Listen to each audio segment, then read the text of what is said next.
Hi guys, Keith Darkenberg Farms. It is week before Christmas, and anybody in the US right now knows it's about ready to get colder than damn cold out here. I do not have high hopes for anything making it through this in the greenhouses and tunnels. So today, I'm kind of walk you through the strategy, and we're going to pull quite a bit for at least the next couple weeks, because I have a feeling come first of the year, we're going to be shut down till March, which is great because I really would like a nice bit of respite and time to work on other stuff around the farm, like, you know, get all that junk cleaned up that's all over the place. But take inside the tunnel and show you. Also, as a reminder, every third Thursday of the month we do a live Q&A to answer all your questions and talk about what's going on the farm. That's the third Thursday every month at 5 p.m. Central Time. Also, don't forget to go over to arkenbergfarms.com, scroll down the bottom, digital tools and training. Got a bunch of cool spreadsheets down there. Then finally, we are booking Mother Earth News Fairs this year. I'm going to be at all 4 of them. We're going to be doing Texas, Pennsylvania, Wisconsin, and Lawrence, Kansas. While I'm there, I'm going to be setting up some consult times to set up an hour to go over whatever you'd like to discuss on your farm. I will be getting ready to start booking those. They'll be on the website as well. So hope to see you all there and help everybody out as much as possible.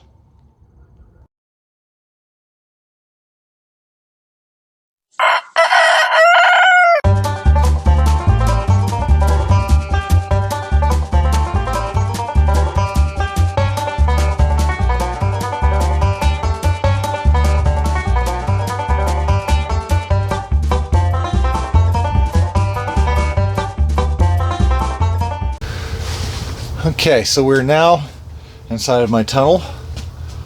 I've got one layer of floating row cover on this. I've got more out in the fields, but it got rained on, so it's wet, and the only pieces I have that are big enough for soak, so it's not even worth trying to double layer this. I would try to double layer it, see if it would make it a little bit better, but at this point I honestly don't think it's worth putting a wet, soggy cloth over this. It's just going to make it worse. The inside of the plastic is frozen. It is considerably warmer in here right now. It is, I don't even know how cold it is, maybe 20 outside. So it is frozen outside.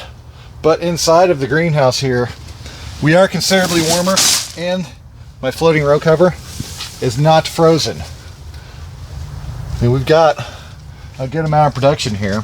This is actually my spring type stuff, or like January, February. This is usually, see this one right here. This one's frozen, and this one's frozen. So right on the edge, I am getting some freezing, but the rest of it shouldn't be too awful bad. But I'm going to uncover this and kind of show you what all we're going to harvest out of here and what we're going to keep, and kind of go over the tactics that we're going to use to hopefully have, I can squeeze another month of production out of here that's no longer in here.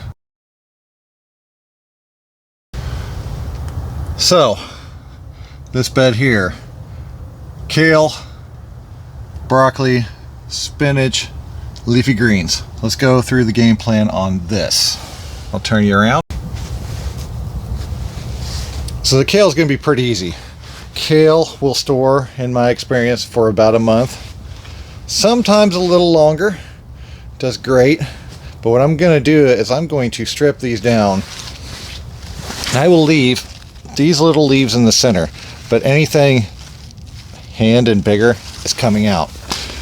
Spinach down here in the center, I don't know if I'm going to really worry about it too much because I've pretty much harvested all this through. Now, broccolis, they don't look like they're going to make it. I'm going to leave them here, cover them back up, see what we get when we come back in. These little, I forgot about these, the Famosa cabbages, they're looking like they were starting to do something, but at this point I'm just gonna leave them. There's nothing worth harvesting out of there, so they're not worth doing. Spinach is giant winter spinach. It does get ridiculously giant.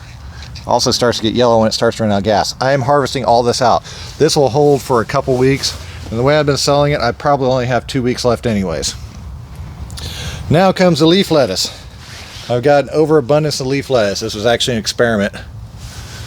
I cannot figure out which brand this is. I think this is the stuff that came from Osborne.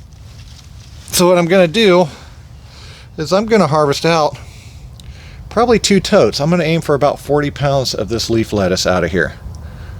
And then leave the rest to do whatever it does. So this bed's all my transplanted lettuce. This is actually second cut growing back right now.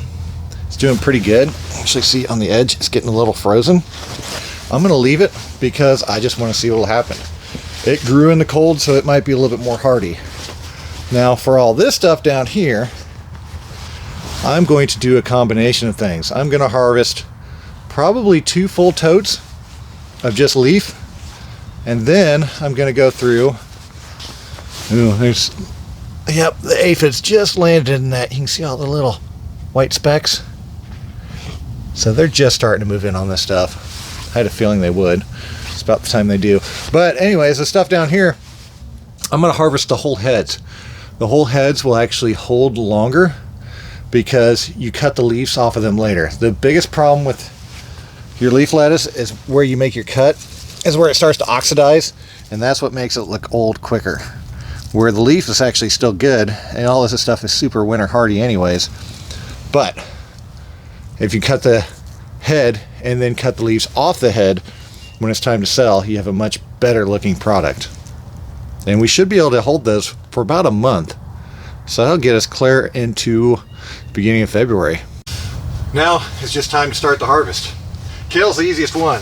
We just go straight down, strip, strip, into the tote. Again, we're going to take all of the leaves of any size whatsoever. This is actually Aran Kale, which is a variety. First time I've grown it this year. I think it's actually a new variety. It's very straight, but it's very fragile on its actual leaves themselves. So you gotta be somewhat careful when you're strip harvesting like this. But yeah, I mean, you can really see how quickly it starts to open up the canopy here. I have harvested on a bunch of this prior to this, so this is not my first time through here.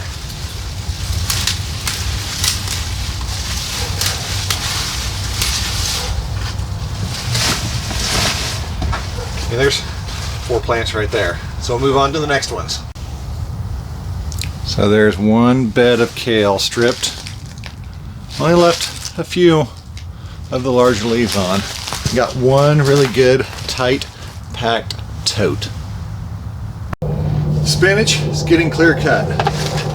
Pretty simple. Harvest knife, going down to the base of the plant, pulling up everything, one cut, harvest. We're getting everything good out of there possible. Damn airplane.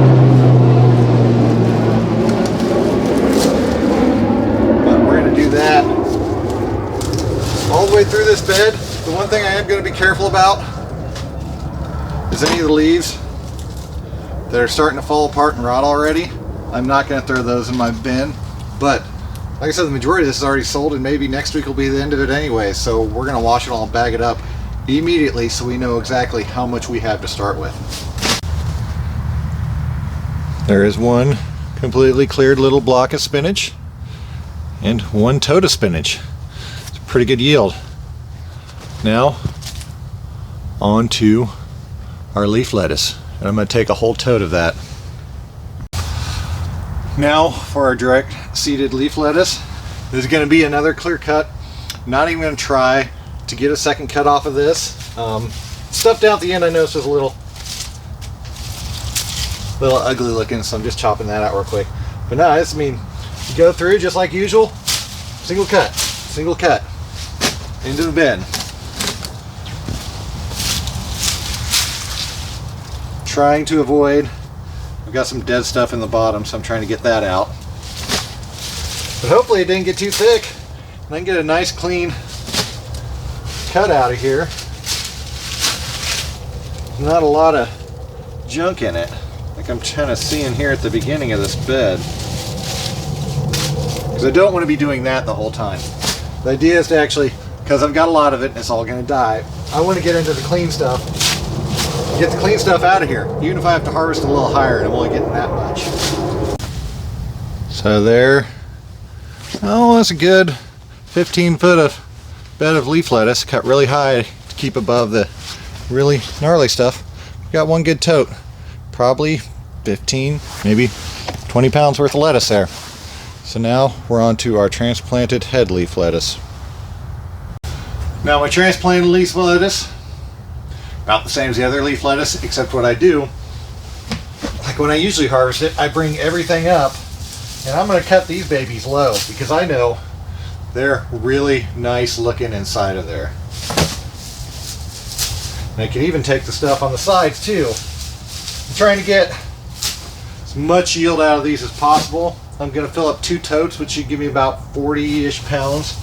The way this stuff's been harvesting out, I've been literally getting about 2 pounds per foot. So it should not take me long to fill a tote all the way up. I am still watching just a little bit as I go to make sure I'm not getting any stringy nastiness in here because I want to try to keep this as clean as possible. So I cut all these down low. We had intermittent aphids throughout here, but not really consistently. Only a couple dropped heads in here. It was pretty darn clean. I was rather happy with it. Got 2 completely full totes off of 15, maybe 16 foot of bed. So that should be quite a harvest.